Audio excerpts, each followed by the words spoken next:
Winds of change. Hurricane Dorian hits the Bahamas, Hurricane Trump hits up the Pentagon, and Boris Johnson sees his majority in Parliament blow away. Ed Blakely is a former Washington insider now living in Sydney, Australia. My name is Sean Britton from the radio station 2SER. Wherever you get your podcasts, find us at US of Ed, as well as on Facebook and Twitter.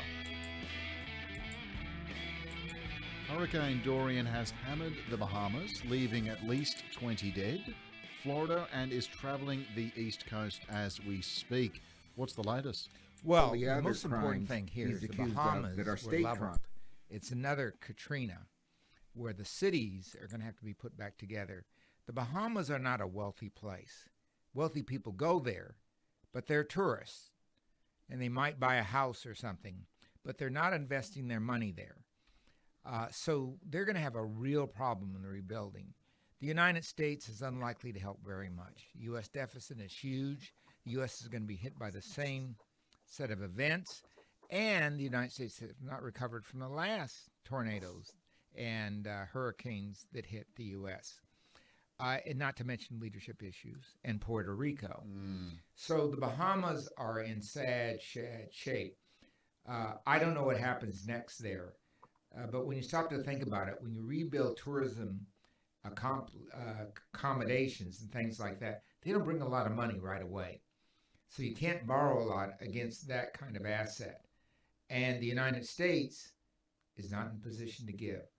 So maybe the UK will try to snuggle up to them, but what's the trade deal there? And Hurricane Trump, still blowing away at the world economy, has admitted he outright lied about negotiations with China at the G7 in an effort to steady the ship, statements that left the Chinese genuinely confused about who he had been talking to. And in actuality, negotiations just as stalled as ever. What's going on? Well, the man lies about everything. So now he's lying in very dangerous territory. The Chinese don't like losing face. They don't like people putting out things about them. So he's going to have to pay a big price for this. And U.S. citizens will have to pay that same price. Moreover, the Chinese economy is sluggish. And that's the number one economy in the world right now. As it slows down with Brexit and the U.S. U.S. manufacturing fell for the first time in about 5 or 6 years. So U.S. manufacturing, which was tooling along, exporting, by the way, a lot of it to China, which includes automobiles, has tanked.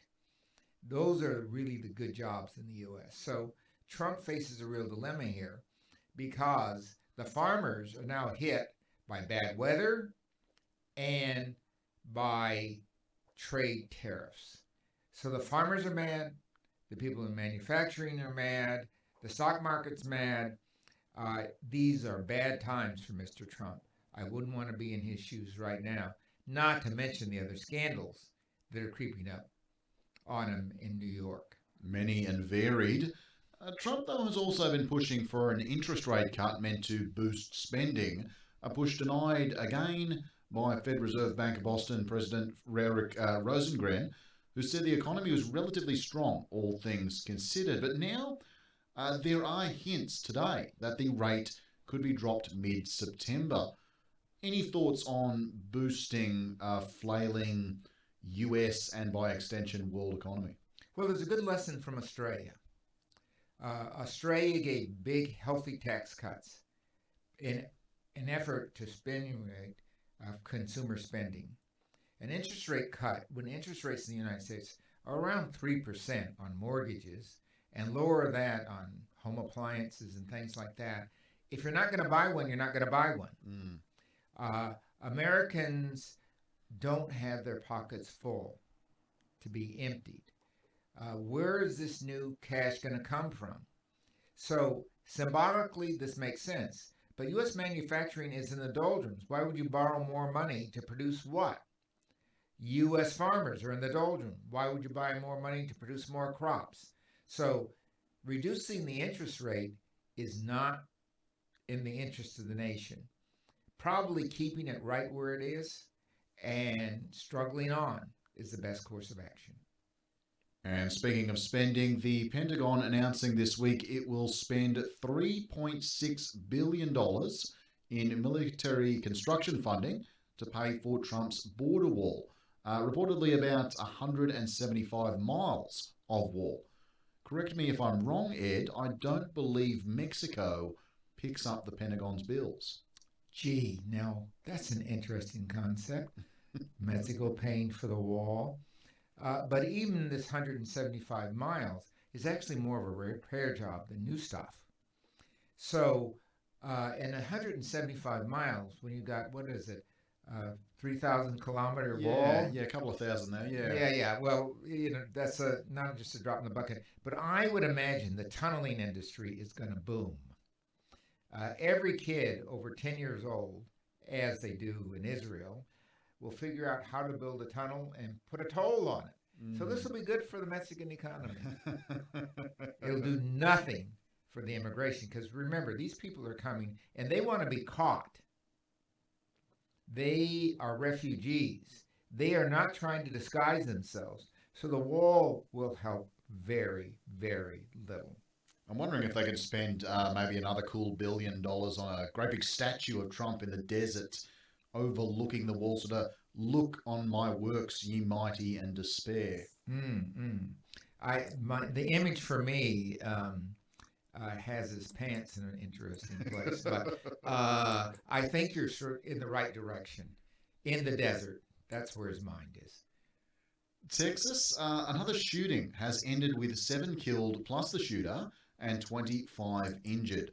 Trump has said that the shooting really hasn't changed anything about how gun control legislation is being approached. And I think that is a telling quote, because I'm not making light of this. Being approached? Well, in terms when is it going to be approached? This is exactly it. Any one of these shootings, what has changed? Time and time again, really nothing has changed. It's hard to know what to talk about, except for the politics. Well, the politics are important here. Every candidate we've talked about, and even today, the candidate we're going to talk about is doing something about guns. This is a big issue in America. It's bigger than opioids. People want to feel safe when they're walking down the street, when they're going to a concert, and in this case, entering a movie theater. So we have to have something, and not very much. The Brady bill, which had just background checks and no assault rifles, cut killings down to a minimum. Didn't have any until New York and Sandy Hook, about a decade. So we know the remedy here. Don't take the guns away. Change the guns you can have. Change the background checks. Do away with the selling guns in the open markets and have them sold by authorized dealers. None on the internet. Done. Yeah, exactly. I think it is important to mention here in this one, the Odessa shooter was labelled a mental defective, unable to purchase a gun from a seller that had to do background checks. But private sale, the old gun show loophole, not a problem. Can grab one there. That's right. That's right. So the remedy is easy. The only person who has mental difficulty is the President of the United States. In lighter news, across the pond, Brexit and Boris Johnson's terrible, horrible, no good, very bad week. Losing votes on exiting the EU as promised on October 31st, deal or no deal, and again losing on calls for a snap election. Where does the UK even go from here? It's stumbling along, and I think we're going to reach a real crisis here. We're almost in October now. Even if a vote were held for a snap election, the elections wouldn't be until October. I believe it was actually October 25th, which I originally heard October 14th. October 25th, I couldn't believe. Well, this is insane. Yeah.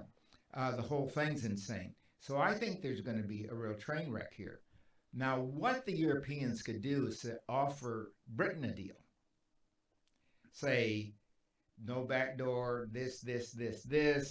Citizens can travel freely, but we have the following import tariffs and export tariffs on these and these kinds of goods, until you saddle up and pay up, and you have to withdraw from all the educational advantages you get from being a member of the union.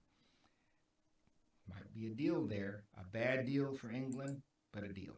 A deal, at least the Boris Johnson could say, well, this is my deal and it's so much better than the one that was there before. Well, he'll say that regardless of what it is for him. He and Trump have a lot in common. I think so. It's not just the hair. They take all the credit and none of the blame. And over the last few weeks, we've been focused on some of the candidates running for presidential nomination in the 2020 race. This week, attorney, entrepreneur, and author Andrew Yang. Ed, who is this guy? Well, this guy is really very interesting. He's a lawyer and an entrepreneur who's invented a number of things, gotten them patented. He's made money at that. But his real claim to fame is the notion of a national income. $1,000 a month for every adult in the United States. So if you're married, that means $24,000 a year you don't have to worry about. For most Americans, that would actually pay the mortgage. So it could bring stability to the United States. He calls it a dividend. And this dividend comes from very smart expenditures, good trade policies, and the like. And that dividend would probably have another dividend. People would start spending money again. So it'd be good for the economy.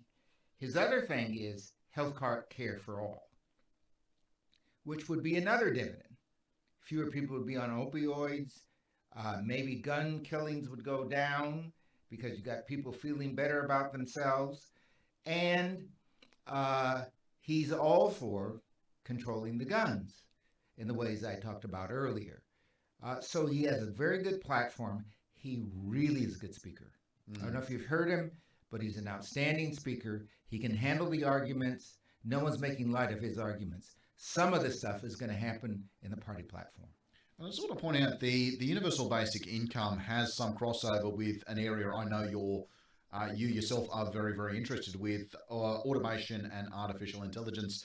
Yang sees the universal basic income basically fighting back against the fact that people will be losing wages to increasing automation and AI. Well, there's a dividend that comes from that, higher productivity. And why should it just all go to the stockholders? I don't think Yang really wants people just to be sitting at home. This is not sit-down money. This is money that is basic support for you, as it is in Scandinavia, while you're working at something that may not quite be where you want to be, but it may be in what you might call an interim, a temporary situation while you're developing your own business, something else is coming along, but it keeps you off the street begging. It reduces your anxiety about having an income. And the difference between it and welfare is the following. No American who receives Social Security says they're on welfare. And millions of Americans do who are over 65. And all kinds of programs have been designed for them. My mother was in a program for over 65s, a housing program. For the first time in her life, she lived in an integrated neighborhood because they were all over 65 and they're receiving the Social Security benefit. And along with that came medical care and other things. So people on Social Security feel good. They don't feel like they're getting a handout because black people get it, white people get it, rich people get it, poor people get it. But people who are on Social Security, a very tiny number of them, except those who have medical crises, are on the street begging. US of Ed is produced in the studios of 2SER in Sydney. Help support the work we do by going to 2ser.com/support. Ed and I will be back next week to talk the latest in US news and politics. Subscribe wherever you find your podcasts and get us on Twitter and Facebook at US of Ed.